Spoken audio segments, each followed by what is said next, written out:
We had a first look at some programming basics, functions and types, or some of the important types for the moment. But there is more in programming, and there are two other features which we need to understand before we can go back to our main Dart file. The first feature is the feature or the idea of variables. Thus far, what I always did in here is I always immediately printed the result of add numbers. Of course, this is just some simple dummy code, and therefore this makes sense here. We basically just want to see what this yields us here. In reality, however, you often write programs where you also need to store the result of some calculation or some user input. You want to store it somewhere so that you can use it later. Now with store, I don't mean in a database, but in memory, because you need it later, a couple of code lines later in the same code. So we don't want to write it into a file or store it in a database. We just want to store it in memory so that when this code executes, we can take it and use it a couple of lines further down, for example. And we can store data with the help of so-called variables. Now let's say that first result here shouldn't be printed immediately, but instead I do want to store it in a variable. You create a variable by giving it any name you want, like first result. And the naming convention here is just the same as for functions. You use camel case, lowercase starting character, then only one word, and every word inside the word starts with a capital character. Now that's first result, and you assign a value to that so-called variable now with an equal sign. Now it's called variable because the data in there is variable. You can change it. Here I'm storing the result of add numbers in first result. I could reuse that and now also store that result in first result. So after the first line, the result of add numbers for 1 and 2.6 would be stored in here. After the second line here, the result of add number with 1 and 1 would be stored here. And the first result, so this result of this line here, would be dropped. We would store that result in the first result variable now. However, we have a syntax error here. And that means that Dart doesn't understand this. This is almost the right syntax, but to tell Dart that this is a variable, you need to add the var keyword here when you create that variable for the first time. So not in this line, where I then use it again, the same variable with the same name, but when you introduce it, then you need to add the var keyword to tell Dart that this is a variable. And now we can, for example, use that result, that first result, whoops, the name is first result, we can use that here in a separate line.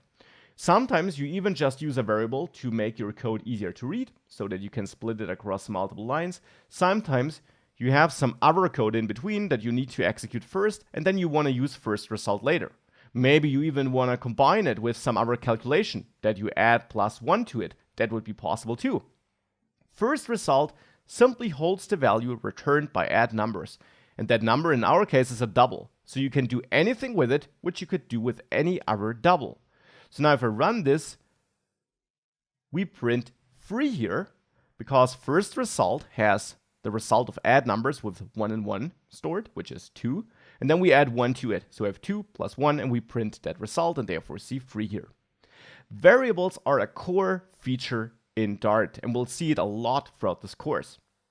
Now, besides that syntax where I use var for creating it, you can also create it by adding the type of data which this variable will hold eventually. So in this case, we could also write double first result. However, Dart also has a feature called type inference. This means it's able to infer the type of data you'll store here by the value you have on the right side. Here, since I call add numbers, which returns a double, and which always returns a double, Dart is able to infer that first result will hold a double. And therefore, you don't have to tell Dart that this is the case. And actually, it's considered a better practice to then just use var. It would be a different thing if you created the variable like this, without assigning an initial value. That is possible too. The variable now exists, but it is uninitialized. And sometimes this is also something you need to do because you want to create a variable, and at a later point of time, you want to assign different values to it. In such a case, it is a good practice to tell Dart which kind of data will eventually end up in this variable. So then you should use the type here instead of var. In this case, that's a double. If we now run this, we see the same output as before, but now we created this a bit different, and we are using double instead of var here. Now that's one of the important features which I wanted to mention. Another important feature is that Dart is a so-called object-oriented programming language.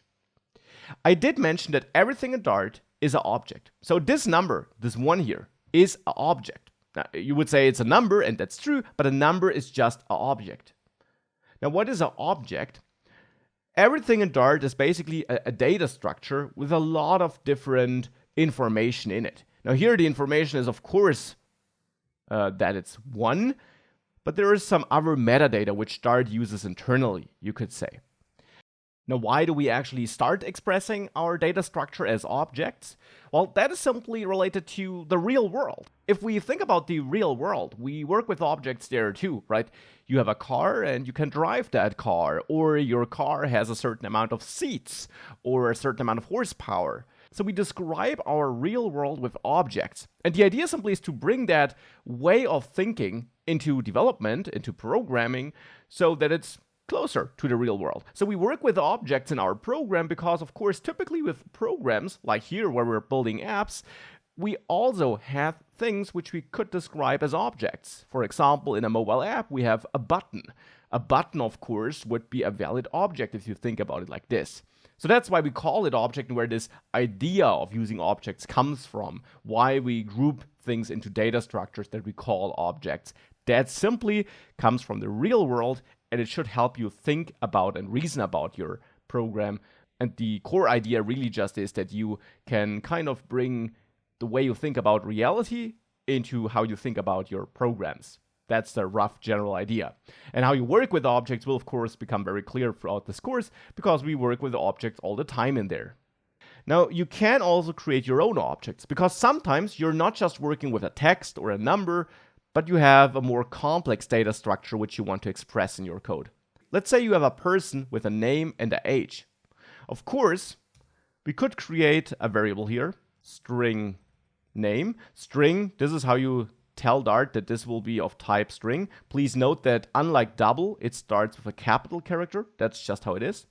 So you could have a string name and let's say a int age. That would be possible, and you could store values in there.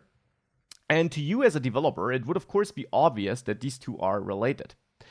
However, for other developers it might not be, and even if it is clear, it's a bit annoying that you always have to, well, work with these two separate variables. It would be nice if you could merge it into one variable.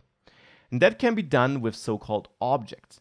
To create an object, you first of all need a blueprint for it that tells Dart how this object should look like. You do this with another core Dart feature, which you also see in other programming languages, which is a class. A class allows you to define a blueprint for, well, objects. A class needs to have a name, and that could be person. And here the naming convention is not to start with a lowercase character, but with an uppercase character. Then you add your class body with curly braces, just as you did it for the function. And still, this is no function, this is a class, it's a different thing. And in between that class, you can now define how that class, and therefore objects based on that class, should look like. Now, what does this mean? Well, for example, you can add variables in here. You can add a variable name and age if you wanted to. So what I basically had down there is now added in that class. And you can also give this default values, just as we did it before. Now, if you have a variable in a class, this is also sometimes called a property. It's still a variable, it's just inside of a class, and therefore we give it that special name, so that when I say we change this property, you know that we changed a variable inside of a class. A variable inside of a function, on the other hand, is called a variable. And we have these different terms, so that when I say property, it's clear I'm referring to a variable in the class and not to a variable in the function. So here we have these two pieces of data now in our class. And it is worth mentioning that just like with normal variables in a function, if you are assigning a value, which I'm doing here with max and 30, then you should actually use var here as well instead of string and int. Now I use string and int here because I'll change this later to not initialize it, but if you would leave it like this, if you plan on initializing a property with, well, an initial value, then you should also use var there instead of repeating the type. Repeating the type won't be an error, but it is considered a better practice to use var and let type inference of Dart do its job. And now down there in the main function, if we need such a person, we can create a variable p1 or whatever you want to name it, and you create a new instance of this class, because the class is just a blueprint. The instance of the class is the concrete object with which you're working, by calling person like this. Now, if you have some other programming experience, you might be used to using the new keyword in front of that. New is required in some other programming languages to create a new object based on your own class. Now, that can be used in Dart too, but since Dart 2, which we use in this course, it's not required anymore, and therefore we just call person like this. So now we have person executed like a function actually, with parentheses here. And this will instantiate this class and store it in P1. And therefore now if I print P1 here and I run this code, you actually see instance of person being printed here. Now on this class, you can now conveniently access the data that's stored in here with the dot notation. So I can type P1 dot, and now I could choose name or age or a couple of other things which every class has in Dart, automatically added by Dart.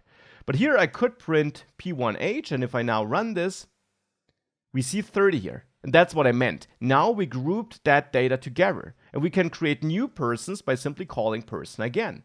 We can also change that data on a person by accessing p2 name and changing that to menu, for example. And now if I would print p2 name down there, and I print p1 name up here, so for the two different persons I print the names, then you see that here on the right we print menu and max, because for the first person I didn't change it, and therefore we have that default. For the second person I did change it, and therefore here where I changed it, we changed it to menu. Down there when I print it, I print menu. This is how that works, and classes are a crucial feature in many programming languages, and they also are in Dart.